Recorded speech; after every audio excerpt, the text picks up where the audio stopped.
रजनी को बचपन से ही पेंटिंग का बहुत शौक था। वो हमेशा से ही पेंटर बनना चाहती थी, पर उसके माँ और पिताजी ने उसको कभी भी इस चीज़ के लिए सपोर्ट नहीं किया और उसकी शादी नीरव से हो गई। नीरव रजनी को बहुत प्यार करता था, पर रजनी हमेशा चुपचाप ही रहती। वो इस शादी से खुश नहीं थी। वो ये शादी नहीं करना चाहती थी। उसे तो हमेशा से पेंटर जो बनना था। अपने इस सपने को वो नहीं पूरा कर पाई, इसलिए वो हमेशा उदास रहती थी। रजनी, बहुत ही बढ़िया फिल्म लगी है, कल देखने चले?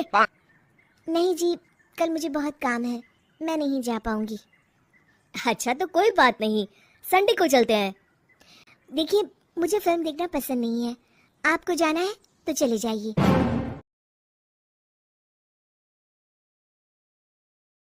नीरव को मना करके रजनी वहां से चली जाती है और अपने बैग को खोलकर उसमें बंद पड़े ब्रश और कलर्स को देखकर रोने लगती है।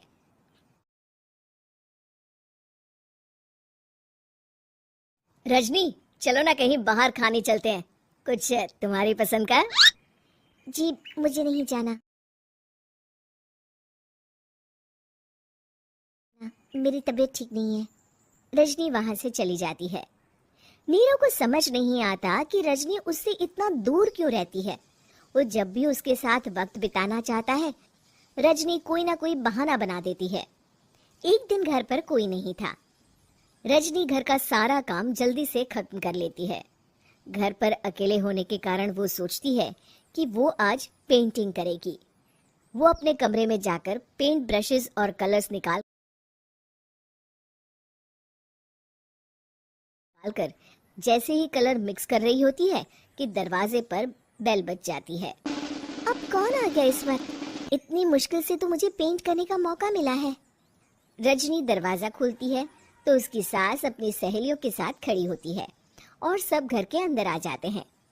अरे बहू, सबको शरबत बनाकर पिला दे, बाहर तो बड़ी गर्मी है। उफ। जी।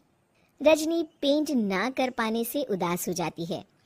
उसे गुस्सा भी आ रहा होता है कि उसने इस शादी के लिए हाँ क्यों कह दी। वो रसोई में जा रही होती है कि उसकी सास उसे रोकती है। बहू, सबके खाने का भी इंतजाम कर लेना, आज का लंच तो ये सब यहीं करेगी। हाँ। रजनी बिना कुछ कहे रसोई में चली जाती है। सबके लिए खाना बनाती है। सब खाना खाते हैं और रजनी घड़ी देखती है कि ये सब कब जाएंगे ताकि वो अपनी पेंटिंग कर सके। जब शाम होती है तब सब चले जाते हैं अपने घर। अरे बहू, सब तेरे खाने की तो बहुत तारीफ कर रहे थे, सबको बहुत अच्छा लगा खाना। आपको मुझे सुबह बताना चाहिए था ना कि आपकी सहेलियां आ रही हैं। पता भी है कितना वक्त लगा सारा खाना बनाने में। अरे बहू, तू ऐसे कैसे बात कर रही है मुझसे? तो और कैसे बात करूं? मैं इस घर की कोई नौकरानी नहीं हूं कि इतना काम करूंगी। रजनी अपने कमरे में जाकर दरवाजा बंद कर लेती है। शाम को जब नीरव आता है तो उसकी माँ उसे पूरी घटना के बारे में बताती है। क्या?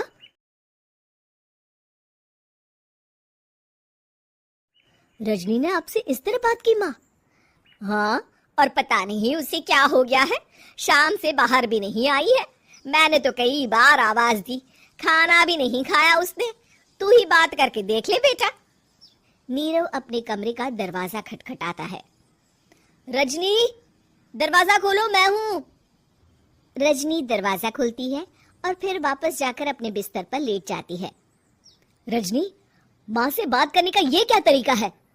मैंने कोई गलत बात नहीं की है। अरे तुम क्यों ऐसे बर्ताव कर रही हो सबके साथ? क्या तुम इस शादी से खुश नहीं हो? रजनी कुछ नहीं बोलती।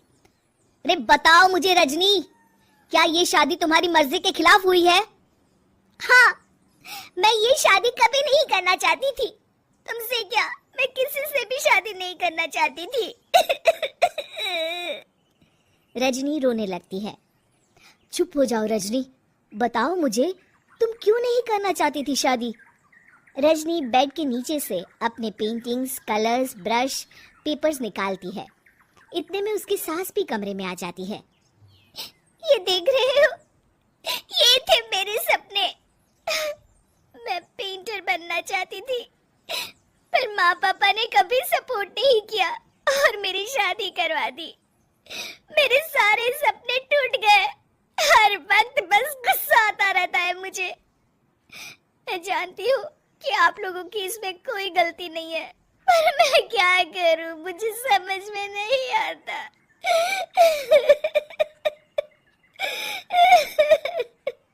रजनी फूट फूट कर रोने लगती है।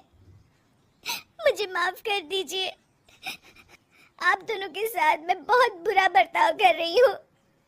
अरे रजनी बेटा, चुप हो जाओ तुम। नीरव पानी लेकर आता है। ये लो पानी पियो और शांत हो जाओ। रजनी पानी पीती है और उसकी सास पेंटिंग्स देख रही होती है। अरे नीरव, हमें तो पता ही नहीं था कि हमारी बहू कलाकार है। अरे कितनी अच्छी पेंटिंग्स बनाई है, देखो तो। ये वाली तो मैं अपने कमरे में ले जाऊंगी। आपको ये पेंटिंग्स अच्छी लगी? अच्छी नहीं, बहुत अच्छी लगी। और तुमने हमें बताया क्यों नहीं?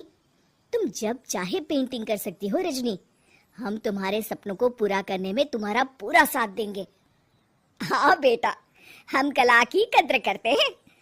हम कलाकार तो नहीं, पर मुझे गर्व है कि मेरी बहू एक कलाकार है।